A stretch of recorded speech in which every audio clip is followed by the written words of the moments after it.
All right, folks, what is going on? This is episode 335 of the First and Frame Rate Show. I am VF Baller, and how could you not be excited about this past weekend? I mean, Georgia Southern is doing their thing. Just overall, I mean, I'm not just talking about the football, but we're going to talk about a little bit of everything. Well, I'm not going to go in depth, but I'm going to touch on pretty much everything that has happened so far this week. This weekend in Statesboro. I mean, I'm actually super excited. Also, we're going to talk about draft week in Atlanta Falcons. There is going to be the draft this week, and to be quite honest, at this point, we really don't know what the Falcons are doing. So I'm going to touch on that. But man, I cannot get enough excitement, oozing from me. I mean, it's just going all. I mean, it's just too much. So much excitement going on in Statesboro, and I feel so excited about it. The word for the day is excitement. I just don't know where to start. I'm really at a loss. If this is your first time here, welcome to the First and Frame Rate Show. I am VF Baller. Over here, we talk about Georgia Southern and Atlanta Falcons football. I can be found on Google Podcasts, Apple Podcasts, Anchor, Stitcher, and Spotify. If you want to listen to the audio side of things, I'm also on YouTube and Rumble. So if you listen to this on YouTube and prefer Rumble, I'm on Rumble. If you like, if you're on Rumble and you prefer YouTube, I'm over there. And if you prefer any of the audio platforms, I just named them all that I'm on. Your favorite podcast platform, I'm already there. So thank you for everyone who's been subscribing to the channel. Uptick in views. I know it's going to be much more of an interesting time, so I got to be on my game to give you guys the best commentary possible, the best honest commentary possible, the best opinionated content possible. It's just one man show. I just do what I do over here, and I try my best to give you guys the best content possible. Now, with all that stuff out of the way, I just want to let you guys just sit back and just think a second. We were all in, a state of confusion, not only 4-5 months ago. We did not know what Georgia Southern football is going to be like. And we kept hearing rumblings. We heard what Coach Helton could possibly do. We were excited about the staff he brought in. We looked at some of the transfers and recruits he brought in, and we heard about the scrimmages. Some people went to the scrimmages. We heard about the practices. Some people went to the practices. But now a lot of eyes were on Georgia Southern blue and white spring game. Now, I'm going to talk about that. I'm also going to talk about the men's golf, because as of today, they're in second place of the Sunbelt Championship once again. Baseball team swept. We swept another opponent. I mean, what can you say about Georgia Southern? We're just on fire right now. South Alabama was supposed to be a really good baseball team, and I'm pretty sure they are, but we're just better. So we're right in the hunt for the golf Sunbelt champion. The ladies, just won their Sunbelt champion. I mean, what are we doing here? We're just bringing trophies home. You know what I mean? But let's get back to this football thing. You have to understand that with all this turnover, it was going to be a level of nervousness. But when we saw the football team getting put on display and for the world to see, I think we were the only group of 5 team that was on ESPN Plus as far as our blue and white spring. I mean, that's phenomenal. And you saw what this team was able to do. People still a little shaky about about the defense. But you see what this team was able to do. It was nothing short of phenomenal. Now, I know I'm all over the place. I just can't help myself. I really am. I'm really excited for this football team. I'm really excited for all the other level of athletics. I'm excited for the indoor facility that's going to be built. I think this football team is going to be really, really good. I think they're going to be better than advertised. You got to understand, these guys made a turnaround like this within 5 months. Well, you can probably say earlier than that, because everybody was, pretty much done with the offseason by the end of November, early December. Well, I'll say like December, yeah. So you're talking about a span of 5 months, to be fair. These guys turned it around with a new offense, new personnel, new leadership, and they put this on the field. What they put on the field is a team that look like they've been together for at least 2 to 3 years. I think somebody on Twitter said that. Look like this team's been going strong for 2 or 3 years. So imagine what's going to be like by the time, fall comes. Training camp, real practices. The team is pretty much done as far as transfers and recruits. All the kids will be on campus. Possibly some kids may wow people and be able to play right away. This is an exciting time. And I don't know how else we could, put it all together. It's a beautiful thing to see Coach Helton is doing what he's doing. We watching him work, watching him put a team together, get guys that come in and transfer from other places, like a Jeremy Singleton, like a Kyle Van Treese. Christian Varner, I think he was already here. No, Christian Varner, he's coming in. You got other guys, Wingard from Elon. These guys coming in and contributing. You also have some of these guys who've already been here put in different positions to succeed. Now, I can't talk enough about Sam Kinnerson. I'm going to tell you something about Sam. Let me tell you something that was a downfall for the team last year. And I'm going to be honest with you. I was disappointed in this situation. Now, if you watch the games last year, the FAU game when Cam Ransom got hurt and we had Sam Kinnerson in at backup. Everything was going smooth because we was marching down the field. We was we were going to be able to control that game. Sam Kinnerson ran the option, and it was a keeper, and he fumbled the ball. And when he fumbled that ball, and FAU went down to score, I knew that was the turning point of the season.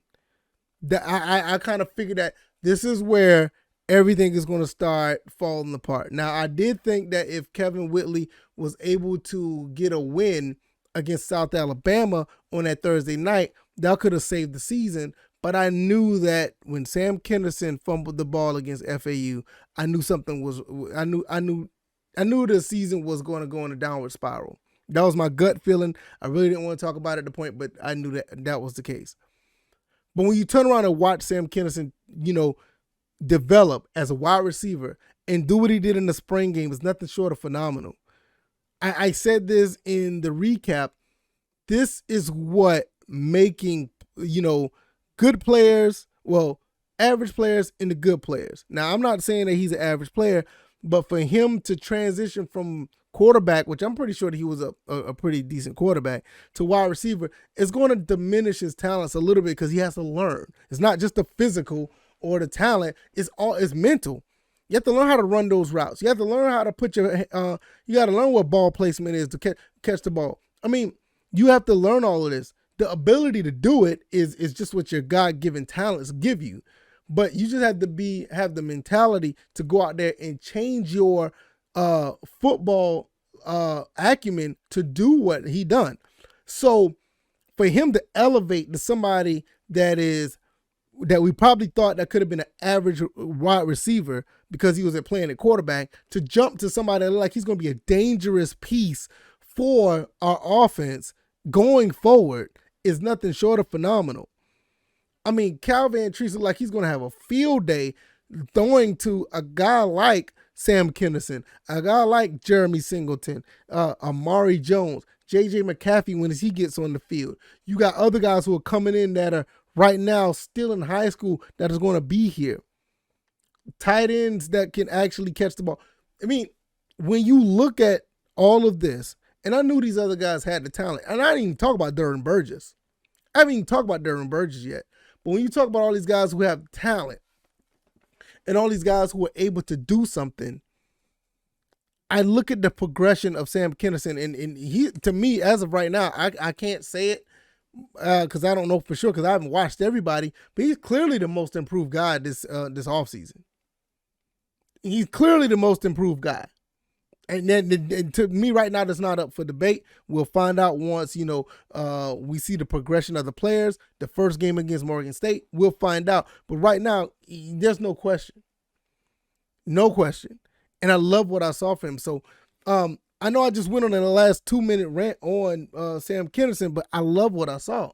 You look at what Najee Thompson's able to do when he turns around, comes off from an injury, and plays lights out, against, this high-powered offense. Gets a sack, get a tackle for loss. He stopped somebody coming around the corner on the edge one play, almost picked off a play. And what can you say about that play that he did when he chased down Gerald Green? What can you say about that? I mean, it's just phenomenal when you see stuff like this.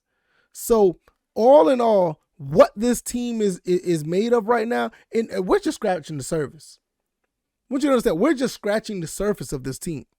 What these kids are doing right now, man, by the time we have to play Nebraska week 2, and I'm not overlooking Morgan State, but once we get ready to go up against another Power 5 team, that team possibly, I'm not saying it yet, but possibly that team could be put on notice.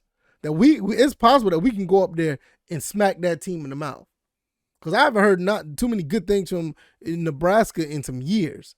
And I'm not saying that I'm not saying that they're not good, but if they're not careful, a team running this type of offense with these type of athletes, it could be a problem. I'm going to jump over to the baseball team real quick.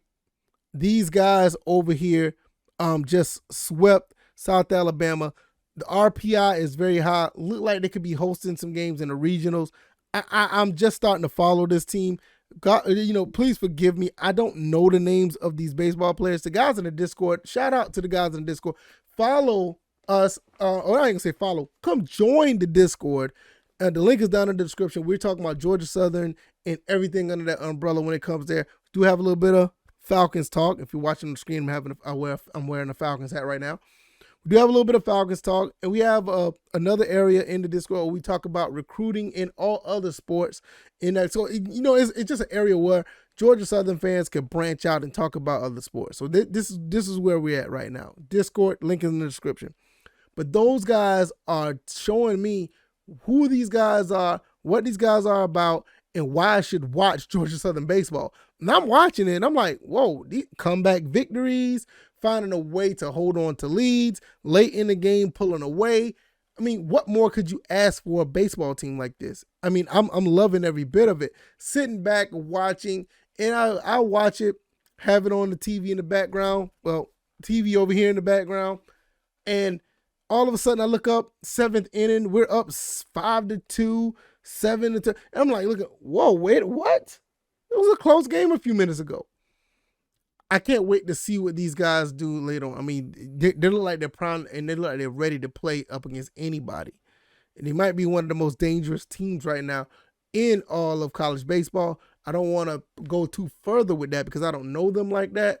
But I am very, very, very interested.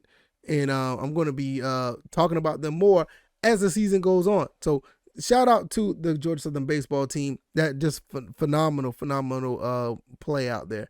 Women's golf team just got finished winning the Sunbelt last week, and the men's golf are right behind them in second place. Look like they can make a move, and if they do, that's just more hardware coming back to Statesboro.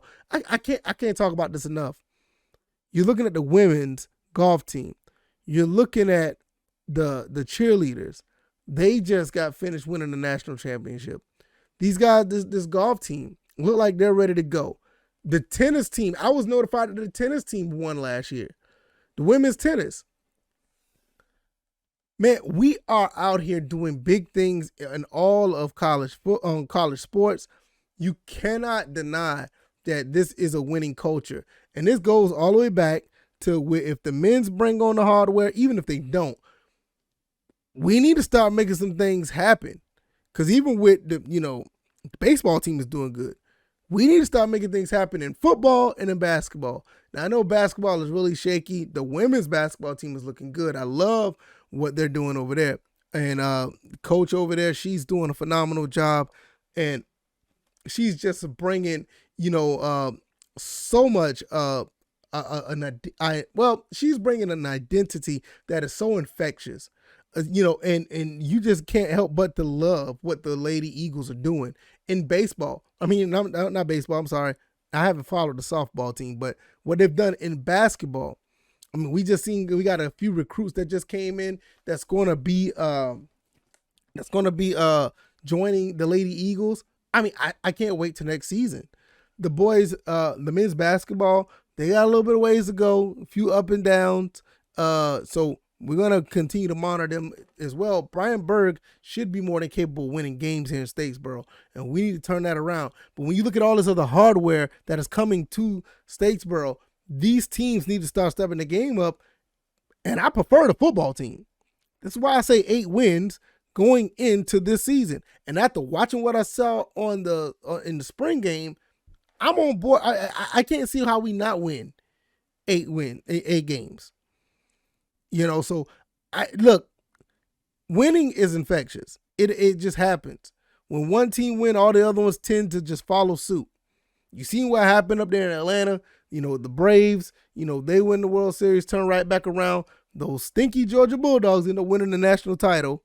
I give them some respect for winning the national title. Don't too much care for the team anymore. Now, I don't want to be exposed to say I was always a hater. I was not always a hater of the Georgia Bulldogs. It's just that it's a long story. I'm not going to go into that. But nevertheless, winning is infectious. And when you create that culture of W's in bringing hardware home, all it does is just makes the other teams want to do better. And that's not saying that Georgia Southern hasn't brought any hardware home. 2014, won the Sunbelt. Bowling Green, we won that game, 2015? 2018, Camellia Bowl. 2019, the Cure Bowl. No, I'm sorry. We went to the Cure Bowl. The following year, 2020, we won the RL Carrier New Orleans Bowl. So the football team is no slouch when it comes to bringing hardware either, but right now, there's no excuse for this team to do this at this point. There's no excuse for them not to do it. They should bring something home. I prefer a Sunbelt champion, but if they bring a bowl game back to Statesboro, that's okay too. But I want that Sunbelt. I'm tired of looking at Louisiana, tired of looking at App State, and I damn sure don't want to see Coastal Carolina win it again. It's Coastal Carolina. I mean, my God, just that team there. I don't hate on them, but you talk about an arrogant bunch of kids.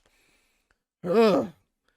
I respect Louisiana, definitely respect App State, but man, look, we need to get back on board and we need to be in that conversation as well. So I can't wait to see it. All these other levels of athletics are bringing home trophies. It's time for football, preferably. I don't know if the basketball team could do it. Ladies basketball, they're more than capable, but football, definitely. You need to bring some hardware home. You got everybody else doing the same thing. Before I get out of here, because I'm getting close to that point where I usually do around 20 minutes. Atlanta Falcons football. What are the Atlanta Falcons football team is doing? We don't know. We don't know what the draft is going to be like. Everybody thinking pass rush. These guys we need so much help in so many areas. Every pick is a good pick at number 8. I don't care what anybody says. You can say what you want because your personal preference is not the pick that you want it to be. But I'm telling you, any player, long as they're a top tier player that deserves to be at number 8 or higher, is a good pick. Offensive lineman, defensive lineman, quarterback, wide receiver, safety, cornerback, it don't matter. Linebacker, we need everything. So right now, we really don't know what the Falcons' hand is going to be, but I've come to grips, even though I said I felt that Sauce Gardner could be that guy, then I turned around and said that a quarterback could be the guy, and then I also think about Drake London at wide receiver, or even the other guy at Ohio State, he could be it. But right now, it could be anybody. I've given up throughout this entire process. I say it could be anybody. I'm going to be okay with anybody because right now, everything is a need for the most part. You can make the case that you may not need 1 or 2 spots on the team, but overall, everybody could be a big help to the Atlanta Falcons, no matter who we pick. So I think this is something we need to really look into and just see where this team is going. Because most of the guys that were in the old regime or the old guard, the Julio, the Matt Ryans and all of them, they're gone now. This team is going to be built in Terry Fontenot and Arthur Smith image. So it's going to be really interesting to see what their first few picks are going to be. So I'm willing to say from number 8 to 43 to 58 and maybe 74. Those first 4 picks are going to determine. They're really going to show where this team is going. Some people could say the first pick could, but that's not necessarily true, in my opinion. But at the end of the day, we all have opinions. So nobody knows what's going to happen. Nobody knows what's going to be. I'm looking at AtlantaFalcons.com. They're talking about getting Evan Neal, the offensive tackle from Alabama. Another mock draft saying we can get pass rusher. Somebody saying that we can get Trayvon Walker, Jermaine Johnson. Deebo Samuels could be in the picture. They even got wide receivers out here. They're all over the place. And I didn't even talk about the quarterbacks yet because that's a possibility too. So to be honest, we don't know. And that's okay. That's okay that we don't know. My main thing is that, at the end of the day, hopefully they do smart with these picks. You got 9 of them. So be smart. Even if you trade to get somebody like a Deebo Samuels, as long as it's a smart move, I'm all for it. I just don't want to see no reaches or no dumb picks. So we don't know what's going to happen. Hopefully we'll find out on draft day, which is the 28th, I think. Yeah, I think it's the 28th. And it's going to be really interesting to see. So I can't wait. Hopefully you guys can't wait. And once that come about, we're going to discuss that as well. If you like this content, hit the like button, share this content, subscribe to the channel if you haven't already. Subscribe to the podcast avenues. Give me a 5-star rating if you don't mind. And if I'm not doing anything that's worth the 5-star rating, give me some feedback. If it's good feedback, give me some good feedback as well. At the end of the day, we talk about Georgia Southern Atlanta Falcons football here. I hope you guys enjoyed this episode. If you don't mind as well, check out all the links down in the description, whether it be any of those links to subscribe to whatever platform you want to be on, or if you want to donate as well. I'm going to get out of here, and I can't wait to see what happens. It's just Statesboro is on fire right now. Atlanta Falcons look like they could be on the upward, the upward trend if they pick right. We're all going to figure all that out. Until then, guys, you guys take it easy. You guys be blessed. See you guys on Tuesday and have a happy Monday. All right. Peace.